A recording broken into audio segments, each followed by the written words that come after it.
दोस्तों नमस्कार। आज हमारा जजमेंट राइटिंग का छठवां लेक्चर है, मेंस आंसर राइटिंग का, है ना। आज हम बात करेंगे किसके बारे में? कुर्की और विक्रय के बारे में, जो कि हमारा सेक्शन 60 से हमारा पिछले साल मेंस आया है। और उसको ध्यान में रखते हुए हम इसकी फ्रेमिंग करते हैं कि आपको लिखना कैसा है। मेरा मानना तो यह है कि एज इट इज़ डायरेक्ट पे आपको वर्क करना चाहिए, क्योंकि अगर आपके पास समय है और आपके पास सब चीज़ें हैं और आपके पास रटने की विद्या भी अच्छी है, तो आप लोग क्यों नहीं कर सकते उस चीज़ को। बात तो यही होती है ना। आप लोग दो तरीके से लिख सकते हो। आप लोग ऐसे भी लिख सकते हो, नॉर्मल लैंग्वेज में भी लिख सकते हो, मना नहीं है, नंबर उस पर भी है। आप लोग डायरेक्ट लिख सकते हो, मना नहीं है, आप लोग नंबर उस पर भी हैं। लेकिन एक दो चीज़ों पे काम करना पड़ता है हर चीज़ पे। एक तो पहली चीज़ ये है कि आपको एक प्रॉपर आंसर लिखना पड़ेगा। ज़रूरी नहीं है कि आप जो चीज़ लिख रहे हो कि वो एलएलबी पैटर्न में हो।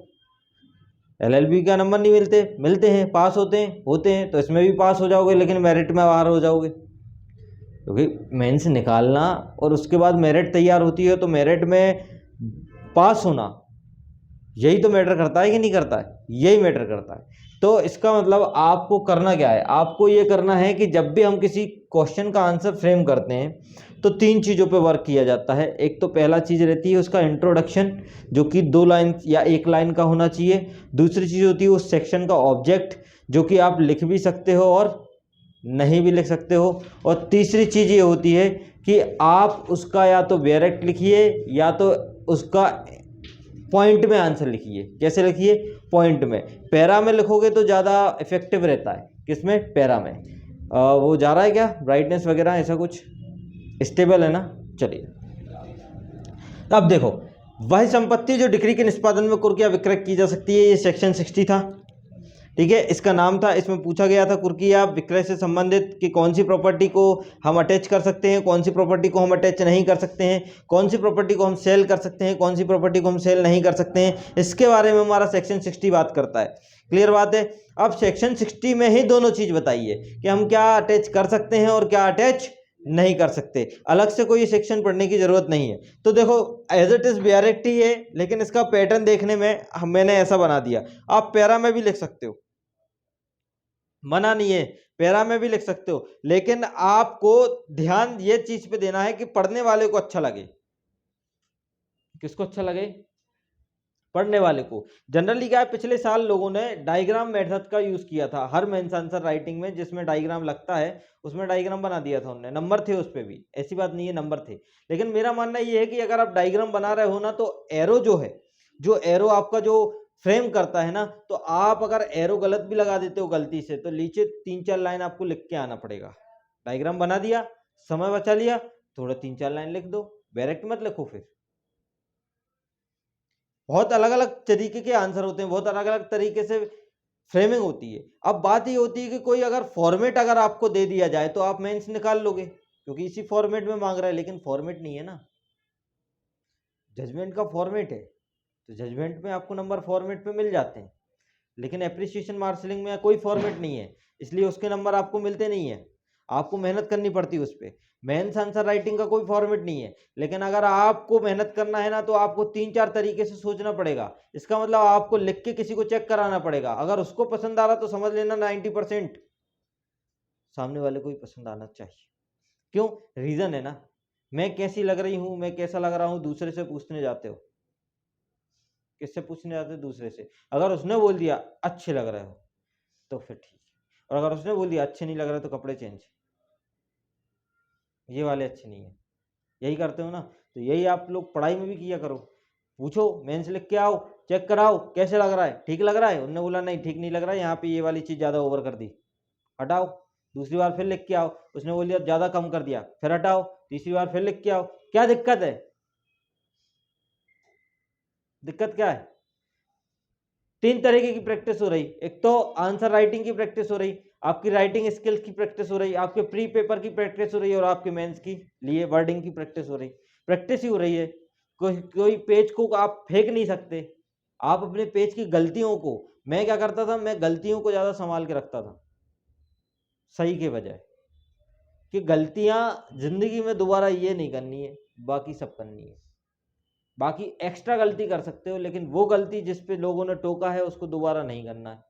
और अगर वो दोबारा कर रहे हो मतलब आप ढीठ हो। डीटो मतलब ठान चुके हो कि मुझे यही करना है। समझ में आ रही बात? चलो, तो सेक्शन 60 हम स्टार्ट करते हैं। देखो, निम्नलिखित संपत्ति डिक्री के निष्पादन में कुर्क और विक्रय की जा सकेगी। पहला, भूमि। दूसरा, गृह या अन्य निर्माण। तीसरा, माल। चौथा, धन, बैंक नोट, चेक, विनिमय पत्र, हुंडी, वचन पत्र, सरकारी प्रतिभूतियां, धन के लिए बंद पत्र, अन्य प्रतिभूतियां, ऋण, निगम, अंश। नीचे करो, नीचे नीचे नीचे नीचे,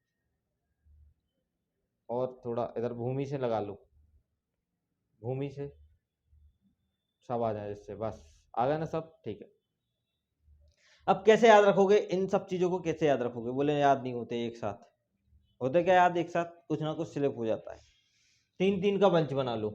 कितने कितने का बना लो? 3-3 का बंच बना लो, या 4-4 का, या 4-3-3 कर लो। इसका बना लो भूमि, गृह, माल, धन। भूमि, गृह, माल, धन। भूमि, गृह, माल, धन। भूमि में बनाओगे गृह, गृह में आएगा माल और धन। तो भूमि, गृह, माल, धन, ये आपको चारों चीज आप एनआईए में पढ़ने मिलते हैं आपको 5। ये 5 लगा दो तो याद हो जाएगा। बैंक नोट, चेक, विनिमय पत्र, हुंडी और वचन पत्र। बैंक नोट, चेक, विनिमय पत्र, हुंडी, वचन पत्र। बैंक नोट, चेक, विनिमय पत्र, हुंडी, वचन पत्र। बैंक नोट, चेक, विनिमय पत्र, हुंडी, वचन पत्र। भूमि, गृह, माल, धन, बैंक नोट, चेक, वचन पत्र, हुंडी, विनिमय पत्र। तो ये वाली चीज आपको याद हो गई। इसके बाद आपका ये है सब चीजें बॉन्ड से रिलेटेड, बॉन्ड और सिक्योरिटी से। तो याद रख लो, सरकारी प्रतिभूतियां, धन के लिए बंद पत्र, अन्य प्रतिभूतियां। सरकारी प्रतिभूतियां, धन के लिए बंद पत्र, अन्य प्रतिभूतियां, तो ये बॉन्ड से है। ये आपका एनआईए से है। ये आपका मैन्युफैक्चरिंग से, जो भी आपको चाहे पैसा बना रहा हो चाहे कुछ भी बना रहा हो, ये इसके बारे में बात कर रहा है। आगे बढ़ाओ। और ये वाला ऋण और निगम अंश।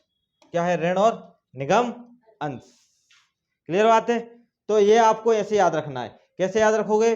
देखो, भूमि, गृह, माल, धन, उसके बाद भूमि, इधर नहीं देखना है, इधर देखना है। भूमि, गृह, माल, धन, इसके बाद एनआईए। और एनआईए में क्या आता है? विनिमय पत्र, चेक, हुंडी और वचन पत्र, और एक और बचा, बैंक नोट। वचन पत्र, विनिमय पत्र, हुंडी, बैंक नोट और चेक। और अब सुनो, प्रॉपर बोलो। Cheque, bank note, cheque, bank note, विनिमय पत्र, हुंडी और वचन पत्र। ये सिनोप्सिस हो गया पूरा एक्यूरेट। देन इसके बाद तीसरा, सिक्योरिटी की बात करता है। एक होती है गवर्नमेंट सिक्योरिटी, एक होती है अदर सिक्योरिटी, और एक होता है धन के लिए बंद पत्र, और एक होता है ऋण, और तीसरा होता है निगम अंश। अब बोलो क्यों नहीं याद होता? हुआ याद कि नहीं हुआ? बोलो फिर से। नहीं, गलत। भूमि, गृह, माल, धन, बस। भूमि, गृह, माल, धन, चेक, बैंक नोट, विनिमय पत्र, हुंडी, वचन पत्र, सरकारी प्रतिभूतियां, धन के लिए बंद पत्र, अन्य प्रतिभूतियां, ऋण और निगम अंश। ये सब क्या होता है? कुर्की और सेल होता है, मतलब आपका अटैचमेंट और सेल इनका होता है। हुआ याद? कुछ दिमाग में बैठा? चलो आगे बढ़ते, आगे बढ़ाओ। उसके सिवाय जैसा कि पश्चात इसमें वर्णित है, विक्रय की जा सकने वाली अन्य ऐसी सभी जंगम या स्थावर संपत्ति जो निर्णीत ऋणी की है, या जिस पर या जिसके लाभों पर। अब ये आपको ये वाली लैंग्वेज कैसे याद रखनी है? ये तो हैं, इनके सिवाय भी जो इसमें वर्णित है, विक्रय की जा सकने वाली अन्य। देखो, जो सेल करने वाली जो प्रॉपर्टी होती है, वो मूवेबल और इमूवेबल दोनों के बारे में बात करी है इसने, करिए। ठीक है, जो निर्णीत ऋणी की है, किसकी है? ये आपको वर्ड याद रखने की जरूरत थोड़ी है। सेल किसकी करोगे? जजमेंट डेटर की ही करोगे। जो मांग रहा है, जिसको अटैच कराना है, उसकी थोड़ी कर दोगे। तो ये जजमेंट डेटर की है, या जिस पर या जिसके लाभों पर उसका हक बनता है, या बयान करने की शक्ति रखता था, डिस्पोज करने की शक्ति रखता था उसकी, या जिसके वह अपने फायदे के लिए कर सकता हो, चाहे वह निर्णीत ऋणी के नाम से धारित हो या किसी अन्य व्यक्ति के नाम से न्यास में हो, ट्रस्ट में हो, या उसकी ओर से कोई अन्य व्यक्ति या उसका एलआर वगैरह धारित करता हो, तो हम क्या कर देंगे? वो प्रॉपर्टी भी, वो मींस प्रॉफिट जिससे वो लाभ कमाता था, हम तब भी उसको क्या कर देंगे? सेल। मतलब कुल मिला के सीधी सीधी बात, आपका पहला वाला क्या बोल रहा है? अटैचमेंट के बारे में बात करता है, और दूसरा वाला बात करता है है सेल के बारे में। दो तरीके से इसको लिख सकते हो। अटैचमेंट किसकी होगी? भूमि, ग्रह, माल, धन की अटैचमेंट हो सकती है।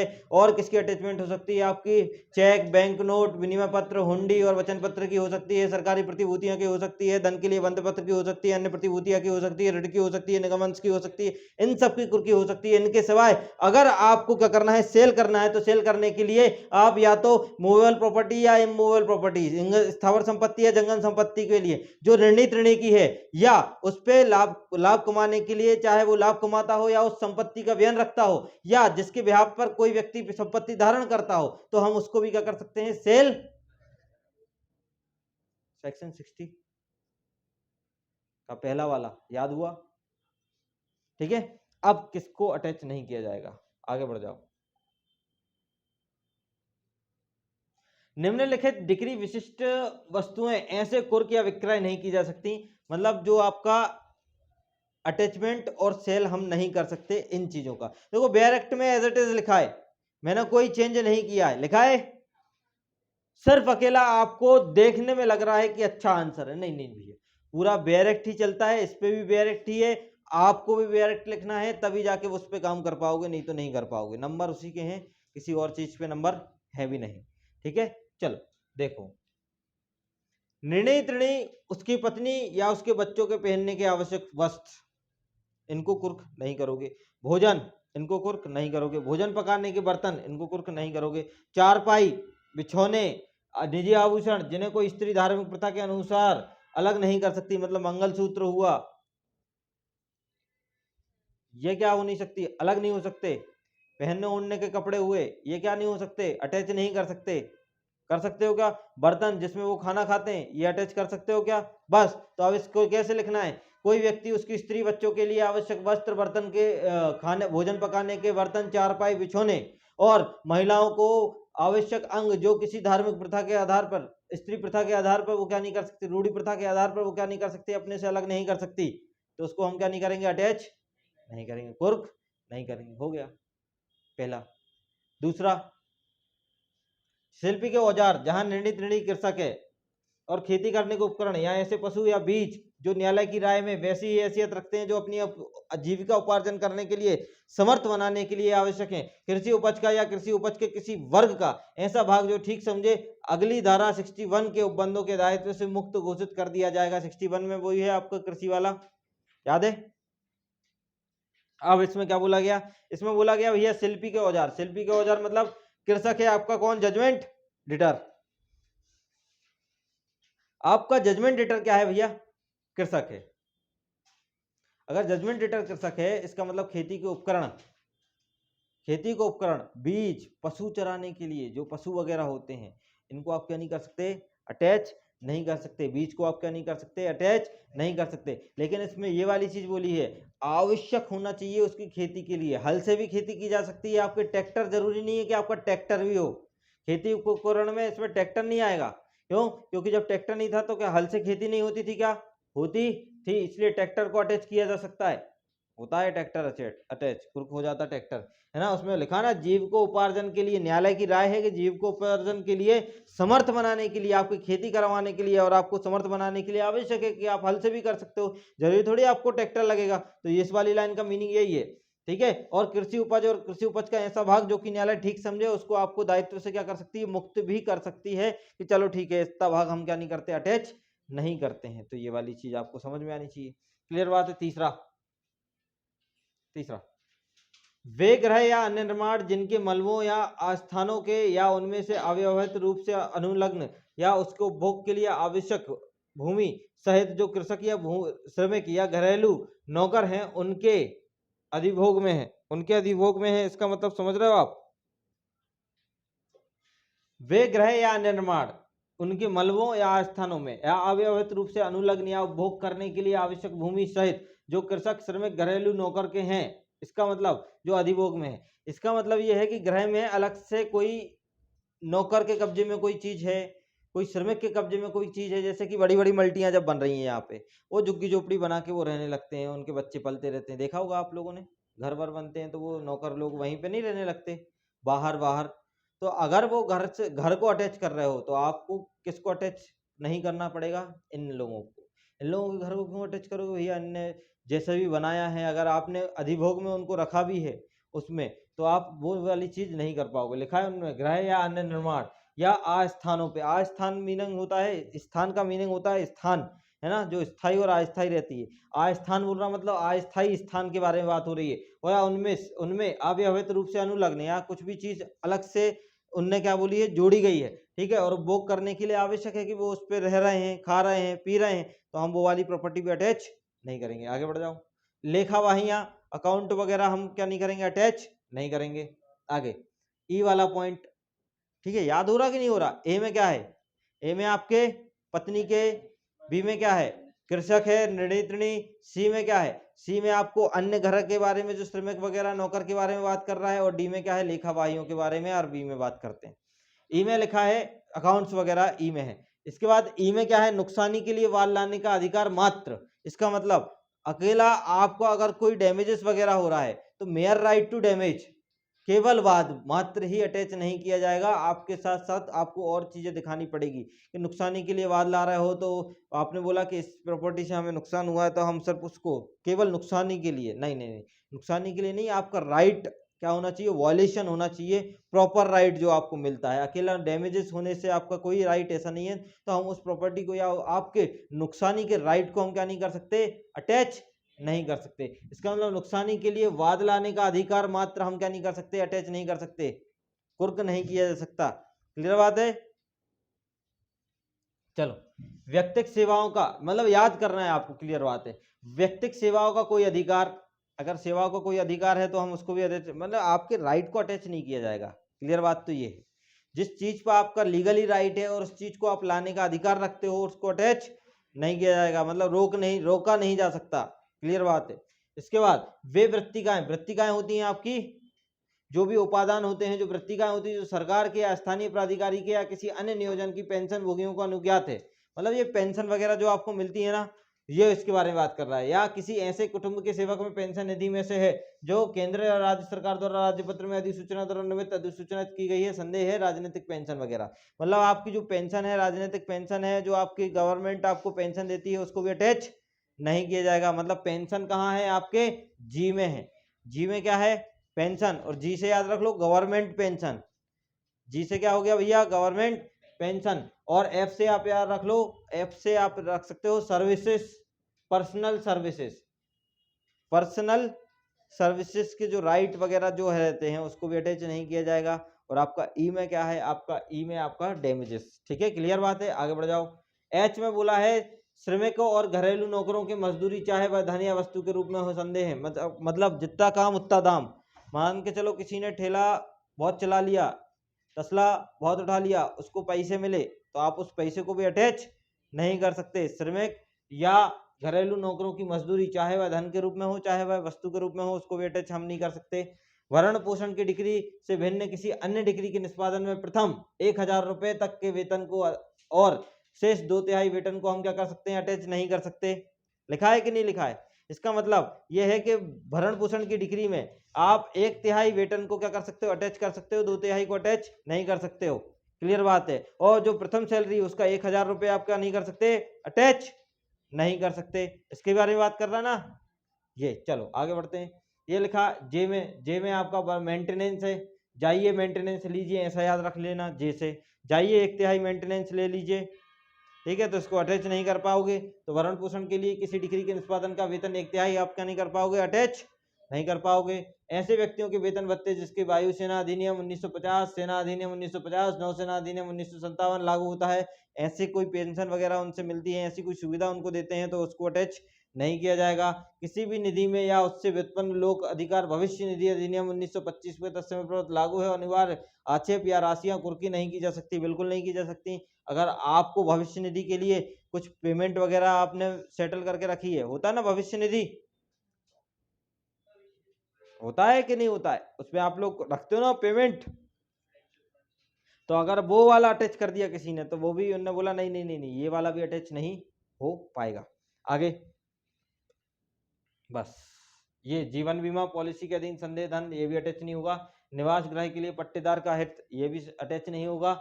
और आपका एम व्युत्पन्न अधिकार अधिनियम 1960 के तत्समय प्रवृत्त, मतलब ये वाली चीज़ भी अटैच नहीं होगी। मतलब आपका LIC, आपका भविष्य निधि, आपका मेंटेनेंस, मेंटेनेंस का आपका 1/3, मेंटेनेंस आपका 1000, मेंटेनेंस आपका, इसमें एक चीज़ याद रखना, इधर आओ, नीचे करो, मेंटेनेंस के लिए आ जाओ, ये वाली चीज़ इसमें लिखा है, भरण पोषण की डिग्री से भिन्न किसी अन्य डिग्री का निष्पादन अगर है, मतलब मेंटेनेंस से अलग अगर मेंटेनेंस के चक्कर में गए तो 1/3 अटैच नहीं होगा, 2/3 अटैच होगा। अगर मेंटेनेंस से अलग आया तो उस प्रथम वेतन का 1000 रुपये अटैच नहीं होगा और 2/3 भी अटैच नहीं होगा। तो कंफ्यूजन नहीं रहना, ये अदर देन बात करता है। और जब मेंटेनेंस होता है तो 1/3 अटैच नहीं होगा लेकिन 2/3 अटैच होगा।